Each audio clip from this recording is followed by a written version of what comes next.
Annual cycle, step 1, prune overgrowth. So we prune the tree to shape your tree the way you like it. An umbrella, a canopy, a hedge-like, espalier, or a vase, or just cut off branches that are impeding your path through the yard. Remove dead, damaged, or diseased branches. Make the pruning cuts several inches into healthy tissue below the damage, and then dispose of the infected branches by burning them or throwing them in the trash to prevent the spread of infection. If the branches hang too low, you can prune them to raise the canopy. If the tree is too tall, you can prune the upward growing branches just above a lateral limb, redirecting the growth from vertical to horizontal. And then here is a helpful diagram on pruning young fruit trees from a classic book, How to Prune Fruit Trees by Sanford Martin. And you may want to get into that book a little bit. So in the diagram, in the description box below, if you look at the picture, How to Prune Fruit Trees, he circled a certain area of the oldest growth, which is where the fruit spurs are born, in that area where the tree carries the most fruit spurs. So he's recommending cutting back the first, let's see, for about the first 10 years, head back 1-year-old wood 2/3 of the way, 2/3 of the branch. And then he says thin out whip-like branches when they get too thick. And he says after 10 years, cut back 1-year-old wood almost to the base.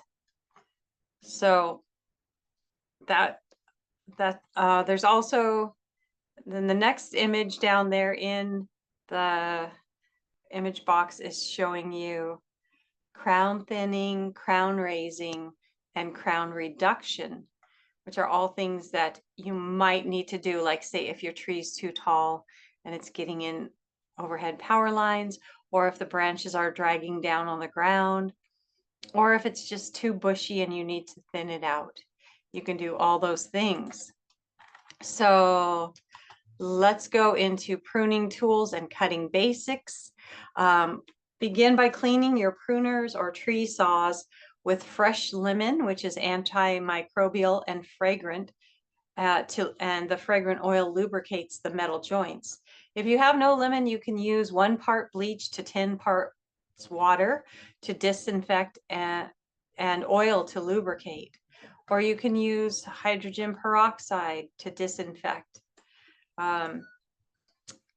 Any tools you use for pruning should be sharp and sterile to allow clean, smooth cutting and prevents spreading of disease. Useful pruning tools include pruners, loppers, pruning saws, weed whackers, mulching mowers, and wood chippers. A hand pruner cuts through growth with a diameter of up to about 3/4 of an inch. Loppers or lopping shears, you can see pictured below, are used for branches up to 1.5 inches across, and you can use a pruning saw for anything thicker than that.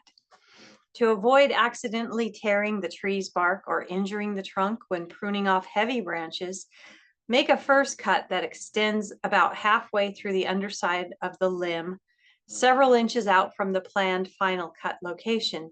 Next, make a second cut into the top of the branch a few inches beyond the first cut until the bulk of the limb falls off. Finally, remove the remaining stub at the branch collar, as in the image.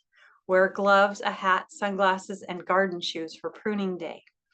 And in this image where it shows cutting a small branch and cutting a large branch, you can see that little line on the trunk where the stem joins the tree.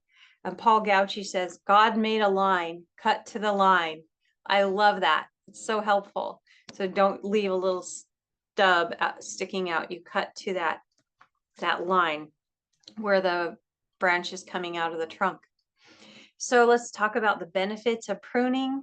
Pruning boosts the tree's metabolism to work at peak efficiency.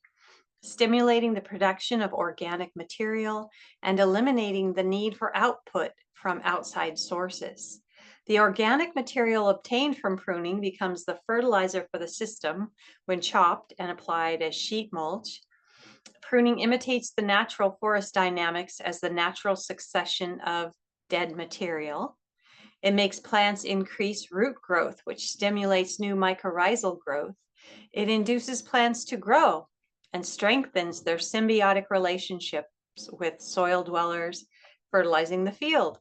It increases photosynthesis rate of plants, which increases the sequestered carbon, utilizes more sunshine, and cools the environment.